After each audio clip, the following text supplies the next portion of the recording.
The first idea we had was sex, drugs, and lobster rolls. But awesome. yeah, TV they weren't down with that.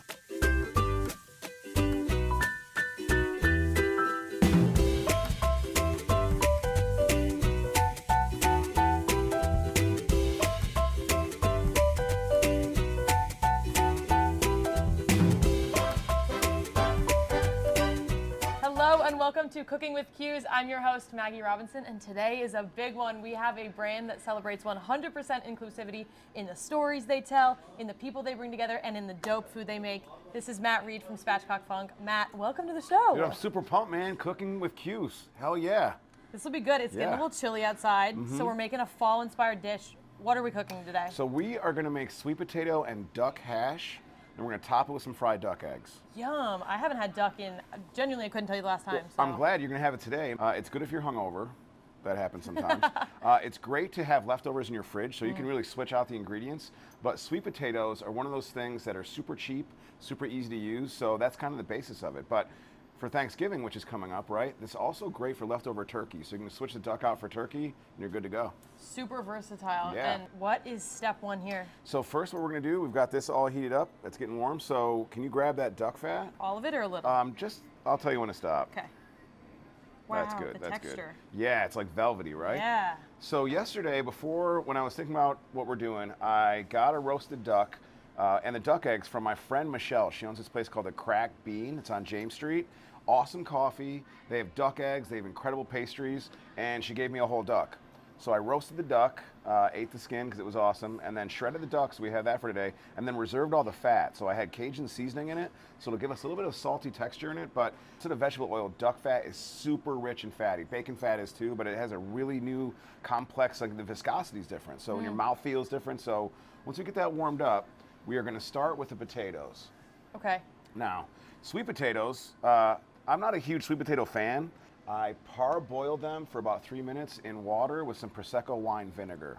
Ooh. Yeah. Wow. So what we've got today is a lot of fat. So duck fat, duck itself, we've got eggs.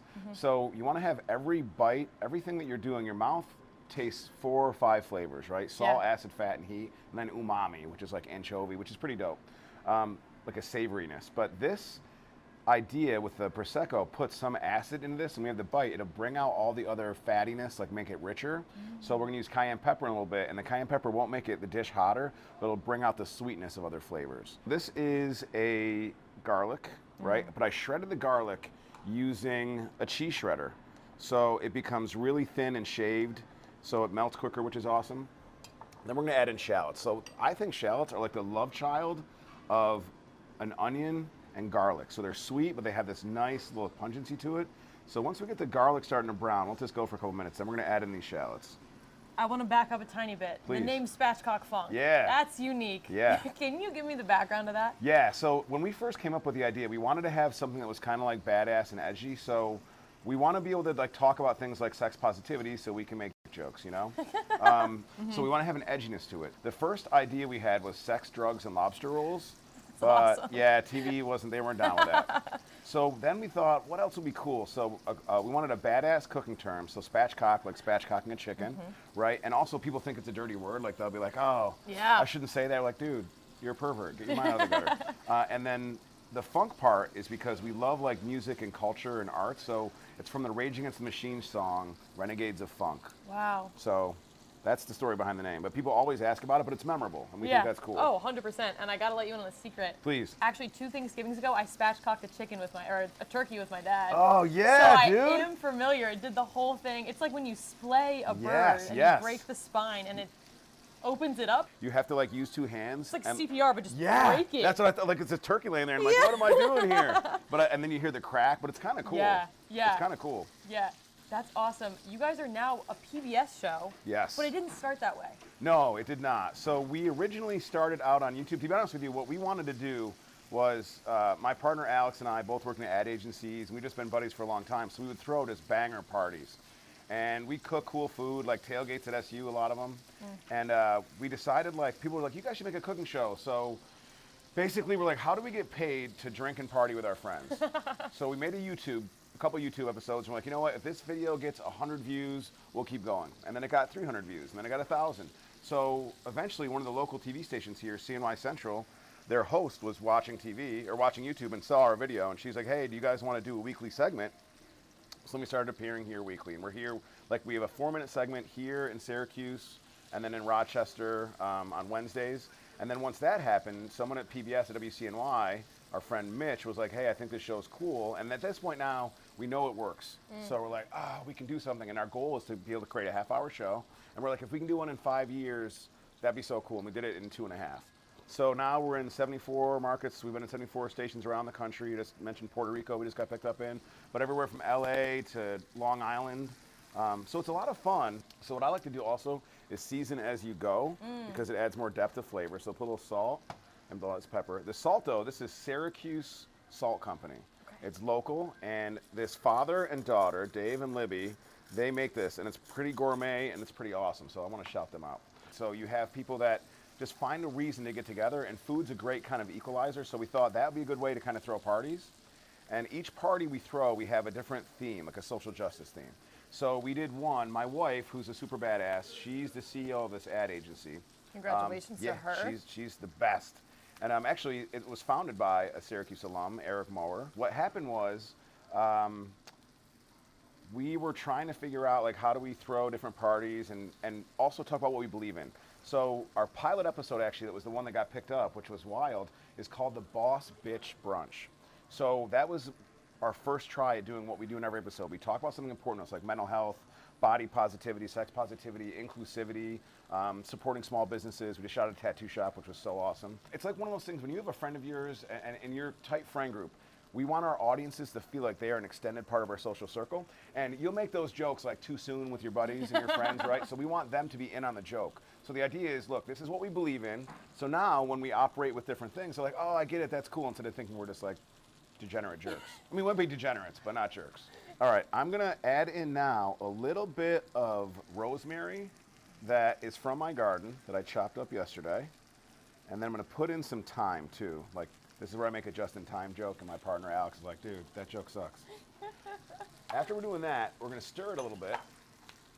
So we get some of the herbs in here, and we're starting to get some caramelization on the potatoes themselves. You're starting to get that smell, which is great. It smells, I wish I could bottle up this scent for you guys watching. It smells so good. The garlic, right? Garlic makes everything better. It's one of those things that smells great everywhere except on your breath. Yeah. You know what I mean? It's just nuts. So I'm gonna put in some roasted red peppers because I wanted some color in here too. Beautiful. And it brings some more moisture into it. Do you grow all the herbs in your yard? I grow as many as I can because it saves a lot of money. So Real. I have, you know what I mean? Yeah. That's expensive. Yeah. So I mean, you get a bunch of it, and it's like $3.99, right, for like this much in a little container. And I bought a plant for like $1.50. I know you started back in your garage, Yes. and now you're building a production studio. Correct. This is a lot of growth in what, like 5 years? Can you walk me through that? Yeah, totally. So like we've always wanted to do this and find a reason to like really just hang out together and be paid and live the life and kind of heat things up. So I'm gonna heat some stuff up here with some cayenne pepper. The heat will bring out stuff like I mentioned. So how it's moving fast is because we both work really hard at it. And we left jobs that we love. So I was a college professor at Lemoyne College here for 7 years. We both worked at ad agencies before, and then I started teaching, which nothing until now had given me the joy, any part of my career, like teaching. So we're like, man, this is working, but you have to put the pedal to the floor. Like, you have to work all the time. And you know, people love saying, like, hashtag grind, yo, I'm on the grind. The grind is bullshit. Like, you should grind, but like in our case, we want to make this show big and we own it, right? But if you're grinding to make somebody else rich and spending time away from your kids, the people you love, like, don't be grinding. You know, you want to go into the sports world and do TV broadcasting because you're really good on camera. The real grind is sitting in front of your mirror and looking at yourself and being like, oh my God. When I watch this back, I'm gonna go, oh my God, is that what I look like? Is that how my voice sounds? Yeah. So it's the drama's real, but if you love it and care about it, that's kind of what we've done. We work on something every day. But if you love it, it becomes pretty awesome. I know you are also a Syracuse grad school alum, are you not? Yep. I went to the Whitman School of Management where I got my MBA, and I really only got it because I needed it to teach. But I did learn a lot, and I met some really awesome people there. Yeah. Yeah. I would like your advice on this one, because as someone who just quit what a lot of people thought was a dream job, Yep. what's been your biggest takeaway since leaving a job you loved, going into something that you're really passionate about, but you're unsure about the future? it really comes down to like risk management. So my wife is far more risk averse than I am. She also has a really cool job. So let's be clear on that. Like, it's not like I risked like my financial future on it. But we got some investors like Eric Mower, I mentioned. And what you have to decide though is, where is the risk, right? I love teaching, but I know that I'm good at it. I don't think I'm great at it, right? But I'm good at it, and I could be great at it, so I could go back to it. However, you only have one shot, right, to really make a TV show, to blow up this brand and sell merchandise, right? It's not so much the age, because at first I was scared, like, dude, is anyone gonna watch a TV show with a guy in his 40s, right? But they don't care. The window really is like, when are you able to make the time to care about it? Now we're gonna get into something else. I'm gonna have you put more duck fat into there. Okay. And we're gonna heat this up. All of it? Most of it. Most of it. Most of it. Yeah. Yep, that's good. So once that gets around there, yeah, perfect. So let's get this guy on. I shouldn't gender it, this thing on. It's a beautiful burner. It's a gender neutral burner. So while we're doing that, I'm gonna put the duck in here to heat the duck up. Okay. And I always, my opinion is, like with things like hash, I want more protein than potatoes. So we're gonna top these with some fried duck eggs. Ooh. All right, you had a fried duck egg before? No, never in my life. Hell yeah. All right, so a duck, first of all, like the duck, some of this is breast meat, right? So when you have a chicken or a turkey, the breast meat is white and the dark meat are their legs. And the reason why, and I prefer dark meat always because it's juicier and fattier, but they're darker because they use more capillaries. So chickens or turkeys don't fly, so their breasts aren't used to like doing that. That's why it's white meat. It's more like tender. And so ducks though, ducks' wings, they're built to fly. So that's why it's darker meat. But a duck is a little bit more sturdier of an animal than a chicken. It can do more stuff. And I love chickens, so any chickens out there, I love y'all. But the duck egg, so the shell will be a little bit tougher, but there's more nutrients, it's more flavorful, the color will be a little bit brighter, and I just love them. They're great for making omelets, they're great for like egg and cheese sandwiches, and if you ever have like really good custards, like good French custard, they usually use duck eggs in making that. Okay, so as we kind of get to the end of this, what's your biggest food pet peeve? So my biggest food pet peeve, there's a bunch, and I don't want to judge people because of what they're doing, but I do not like ketchup on eggs. People putting ketchup on steak is not okay. Chicken wings should always be served with blue cheese, not ranch. There's a place in the world for ranch, but it's not on chicken wings. And then on grilled cheese, I want mayonnaise on the outside when I fry it. Okay. It's a little tangier, crisp instead of butter. Okay. What's your big?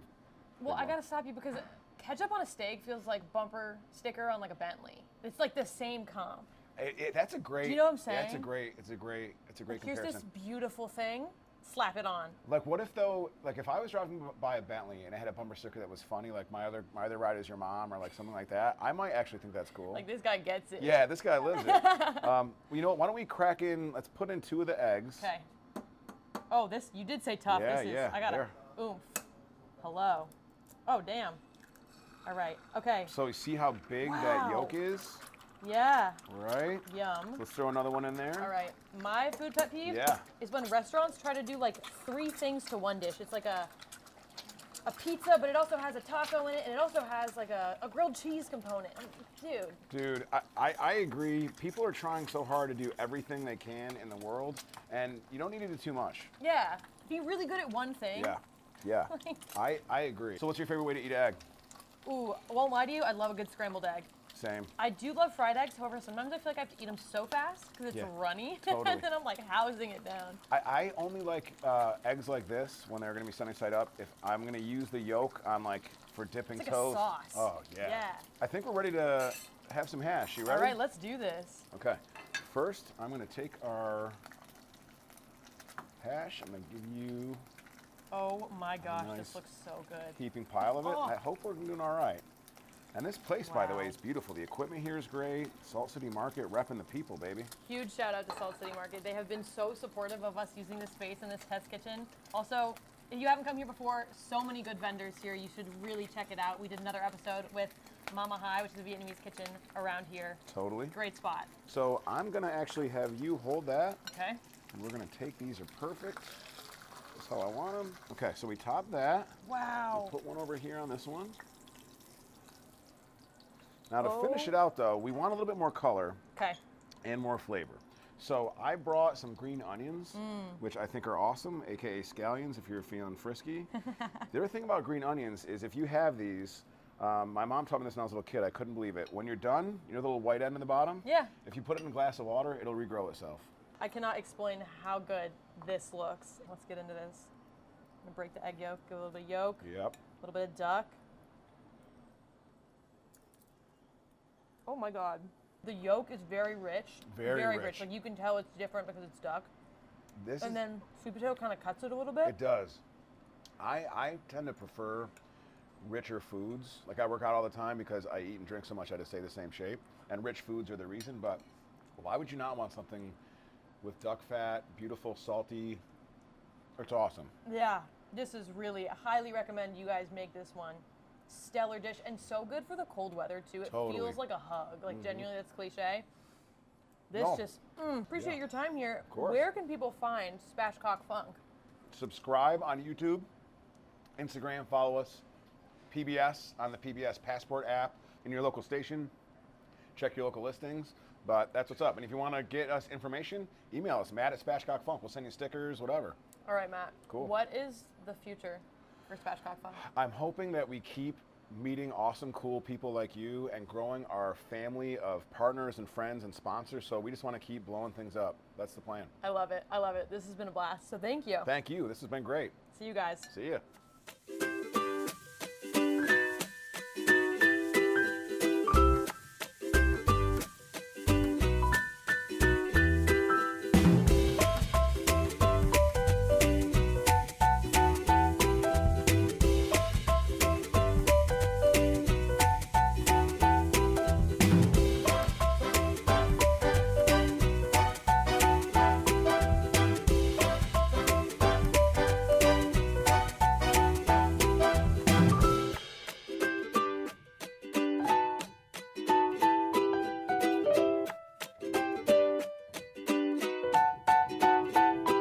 Bye.